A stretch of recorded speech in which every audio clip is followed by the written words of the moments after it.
Now, again, I want to make this very, very clear. Peter Obi is a good man. I supported him. I voted for Peter Obi. I campaigned vigorously for Peter Obi. The videos are everywhere. I stood in the sun, in the rain, screaming, shouting, everyone vote for Peter Obi. I sacrificed 8 months of my life in the field campaigning for Peter Obi because we believed he was a good man. And I need you to remember this. As a presidential candidate, your campaign is based on your party manifesto. So everything Peter Obi said he was going to do was not Peter Obi's own thinking. He was reading out the manifesto of the Labour Party. Now, the election came, gone. A man who wants to be the president of a country as diverse as Nigeria should at least have some diplomacy to be able to resolve internal party conflicts. So if you cannot resolve the internal conflicts of your party, what is the guarantee that you can handle a country as politically, religiously, traditionally, culturally diverse as Nigeria? Even Russia and Ukraine that are at war, they still sit down to have peace talks. Gaza and Israel, Hamas still sits down with Israel to have talks. Even with the trade war presently going on between America and China and the rest of the world, they still sit down to negotiate. Can a good thinking Nigerian explain to me why Peter Obi cannot have a cup of coffee with Abure and say, let's sit down and talk this thing over? Must you destroy the Labour Party, destroy the entire structure of that party so that you can now build on what? On sand? Peter Obi came into a unified Labour Party.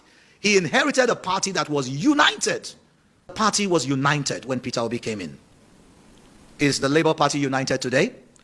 And for those who think that we cannot take on Peter Obi, let me tell you, no one is above the law, no one is above criticism. I want to make it very, very clear to everyone that is watching this broadcast that Peter Obi has a tendency, unfortunately, very sad, a tendency of destroying any political party that gives him space, that accommodates him. Let me prove it. Peter Obi's career started with ABGA. ABGA was a political party that was formed by the late Ikemba Nnewi, Odumegwu Ojukwu. That was where Peter Obi cut his political tooth. He promised Ojukwu, under no circumstance will I leave ABGA. He joined ABGA when ABGA was aspiring to become a national party. After ruling for 8 years under ABGA, Peter Obi abandoned ABGA, and not just abandoned ABGA, he fractionalized ABGA to the point where ABGA may never recover. He went to the PDP. He was welcomed with open hands in the PDP. Atiku Abubakar made him his vice presidential candidate. Again, he promised Atiku Abubakar, I will be loyal and dedicated to you as a vice president. I will work with the PDP. They campaigned against Buhari, lost that election. Now, come 2023, Peter Obi, don't forget, now we're talking about Labour Party. 2023, Peter Obi was still a member of the PDP. Again, just like a virus, an internal disease, he began to fractionalize the PDP. Atiku pleaded with Peter Obi and said, Peter, if we make this thing a 3-man race, Tinubu will win, because we will divide the votes between I, Atiku, and you, Peter Obi, and then Tinubu will run away with it. So please, swallow your pride. Let's repeat what we did and build on the structure that we have done. Peter Obi refused, left the PDP. Again, the Labour Party, which is Julius Abure, accommodated Peter Obi into a unified Labour Party, a party with a very solid, leadership structure. Abure is a great administrator. When we brought in Peter Obi, he brought most of us in the civil society groups and said, please, let's work together and build the Labour Party. We all worked together. And after the election, Peter Obi said, I won this election, and I will prove it in court that I won. He went to court. So if he believed he won the election, who was the chairman that won that election? Julius Abure. Do you dismantle a winning team? No. No. And then he accepted. Julius Abure followed him all through the process, down to the Supreme Court, stood still. He stood firmly behind Peter Obi. And after the Supreme Court judgment, we were expecting someone who wants to be a president should be a unifier. So after that, we're expecting Peter Obi to say, well, we have come this far. Let's build on this structure. Let's keep it together. But instead of doing that, he asked for just one favor. And what was that favor? That Julius Abure should be sent away, sent packing from the party he has been all through decades, for a man who just joined in a few months. So I want us to check the dictionary definition of betrayal. What does the dictionary call a traitor? How do you describe someone who turns against, or a dog that bites the hands that feeds it? And with all of this, we kept on trying, suing for peace. I personally, for the past 6 months, we've been begging Peter Obi, please, don't destroy this Labour Party. Don't destroy this party. You can't just keep doing this. What is so difficult in you as Peter Obi, sitting down with Julius Abure? He has been there for long. Peter Obi said, no, Julius must go. Go to where? So you want Julius Abure now to leave and to return to Edo State and become an Okada rider? Or he should go and buy a keke and start running Ring Road in Benin? And everything we did to make peace, to make Peter Obi see reasons, all failed. Now, in spite of the judgment, the Supreme Court didn't say, go and take over the Labour Party. It says it's an internal thing. You guys go and resolve the issue. We were expecting that after that we are going to see a remorseful Peter Obi who will call Abure and say, Abure, enough is enough. Come, let's talk it over. Instead, he conspired with the present governor of Abia State, Alex Oti, to form a rival group within the Labour Party. This is not the first time. You will recall when Lamidi Apapa, when the election was still in court. I don't know how many of you remember that. Lamidi Apapa was sent to come and destroy the Labour Party. Abure stood still. He fought against Apapa, made sure that Peter Obi was protected. Today, this Lamidi Apapa now has seen, an opportunity to come back and complete what he couldn't do at that time. And Peter Obi is aiding and abetting this. So we begin to ask ourselves, how can someone be so politically naive? How can someone be so delusional as not to know that destroying the Labour Party is destroying the hope of the average Nigerian? This is the only party that talks about your papa, your mama, and your pikin. It's the only party that has human beings as its logo.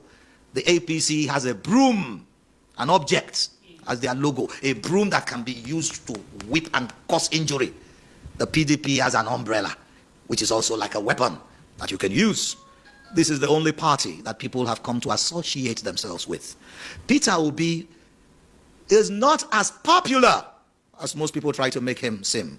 He is the beneficiary of the collective efforts of those who want a better Nigeria. The only credential that Peter Obi is flaunting is that he ruled Anambra State for 8 years. If Peter Obi was so successful with ruling Anambra State for 8 years, by now, Nigerians will be begging to relocate to Anambra State because the living condition of the people in Anambra State will be the best. If we give you between Abuja, Lagos, Port Harcourt, Kano, Kaduna, and Anambra, choose one of them to spend the rest of your life, how many of you will choose Anambra State? So that's, you ruled Anambra State for 8 years is not enough qualification. That you are able to come out with statistics and data is not enough qualification. That you make promises based on the manifesto of the Labour Party is not enough credential to be the best presidential candidate. We, the civil society groups that collaborated with the Labour Party to ensure the successful outing in 2023, we are disappointed with Peter Gregory Obi, and we are making this public. That Peter Obi is complicit. He is working against the interest of Nigerians. He is not fighting Abure. He is destroying the prospect of a credible opposition. And I am telling you, if you fight Abure today and you remove Abure from the Labour Party, I am assuring you that all the civil society groups that supported Abure will leave the Labour Party. And Nigerians will never forgive Peter Obi for destroying this party, just like he did to ABGA, just like he did to PDP. People used to say that Labour Party is the second largest party in Nigeria. We are actually, right now, as the third. We're actually the second, because PDP has been destroyed from within. We all know. We all know what Wike is doing. Is Wike a member of PDP or APC? He is in PDP to destroy PDP. We all know that. We can read the handwriting on the wall. So what role is Peter Obi playing now? Is he unifying the Labour Party or destroying the Labour Party? Every average Nigerian right now is wondering, leave it, is wondering, what is Peter Obi's intention? What does he want to achieve? He's making it easy for Tinubu to sweep the election in 2023. So I am here saying that Peter Obi is politically naive. We have known him to be a political prostitute, a political ashawo, a political olosho. But what he's doing right now, Nigerians can no longer tolerate it. So that's why we, the civil society groups, are giving Peter Obi, Alex Oti, and that young lady who we never knew as an obedient from anywhere, who accidentally found herself in the Senate, we are giving them 48 hours to realign with the Labour Party, to sit down in a negotiating table with Julius Abure, or risk being expelled from the Labour Party. And those of you who are thinking the Labour Party will collapse if we expel Peter Obi, sorry. Banish that thought from your mind. Nothing of the sort will happen. The Labour Party is not a new party. Please, members of the press, let everybody know that. Alex Oti is not the first governor that the Labour Party has produced. The Labour Party has produced, what's his name again? Mimiko, Olusegun Mimiko. He ruled Ondo State for 8 years under the Labour Party. He didn't destroy the Labour Party, he made the Labour Party stronger. This is the first time the Labour Party got an Igbo man to be a governor. And in less than 2 years, he wants to destroy the Labour Party. And let me say this plain, I'm not scared of anybody. The Igbos are good businessmen, they are good traders. But when it comes to politics, they are politically naive.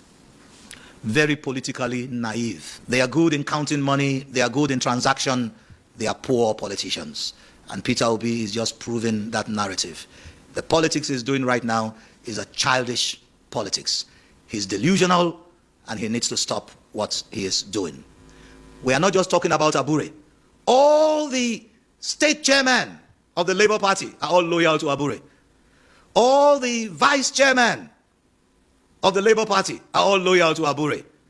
Abure called a meeting a few days ago at the Labour Party headquarters, head office in Jabi, and every single Labour Party executive attended that meeting in solidarity with Abure. So who are the people that Peter Obi and this funny woman with a tongue-twisting name, you can't pronounce her name without you know, we Nigerians never knew her. You know, they are trying to scuttle what we all received. Now, let me round up with this before I take questions from the press. Just in case you have bought the lie, being told that Julius Abure's tenure had expired, let me set the record straight. Julius Abure used to be the National Secretary of the Labour Party. How many of you know that? And when he was the National Secretary of the Labour Party, the then chairman of the Labour Party unfortunately died. That's how he became chairman. Now, let me take you back to when Goodluck Jonathan was vice president to Yaradua, right? When Yaradua died, who became president? Goodluck Jonathan, right? He had to complete the tenure of Yaradua. And his own tenure started counting when he won the election. Do you understand what I'm saying?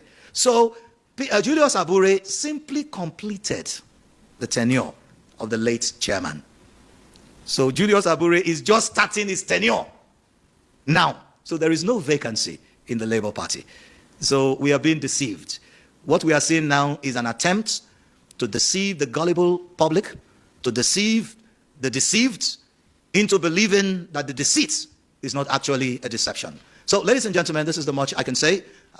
Ladies and gentlemen, I do not have anything to add to this talk this man spoke here. He nailed it. He has finished the talk.